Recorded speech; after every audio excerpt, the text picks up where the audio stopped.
আসুন এবারে ইসলাম ধর্মে আল্লাহ ধারণা নিয়ে আলোচনা করি। আর ইসলাম ধর্মে আল্লাহ সুবহানাহু ওয়া তাআলার ধারণা সম্পর্কে সবচেয়ে সেরা যে উত্তরটা, সেটা পবিত্র কোরআনে সূরা ইখলাস। কোরআনের অধ্যায় নম্বর 112 আয়াত 1 থেকে 4 বলা হয়েছে, কুল হুয়াল্লাহু আহাদ, বলো তিনি আল্লাহ এক অদ্বিতীয়। আল্লাহুস সামাদ, আল্লাহ তিনি সার্বভৌম চিরস্থায়ী।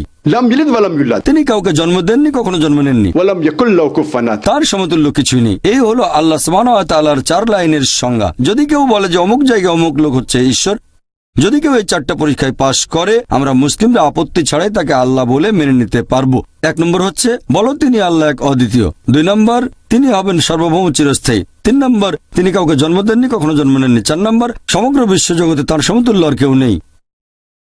এই হলো আল্লাহ তাআলা 4 লাইনের সংজ্ঞা। এটাকে আমরা বলি ঈশ্বর তত্ত্বের লিটমাস টেস্ট অথবা ঈশ্বর তত্ত্বের কোষ্ঠী পাথর।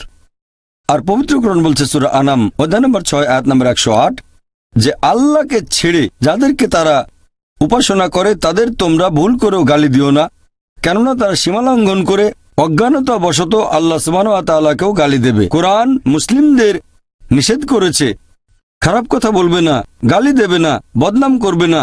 আল্লাহকে ছেড়ে যাদেরকে অন্য মানুষেরা উপাসনা করে, বরং কোনো কিছু না বুঝে তারা আল্লাহকে গালি দেবে। তাহলে ইসলাম ধর্মে আল্লাহর ধারণা বুঝতে গেলে আপনাকে কোরআন পড়তে হবে।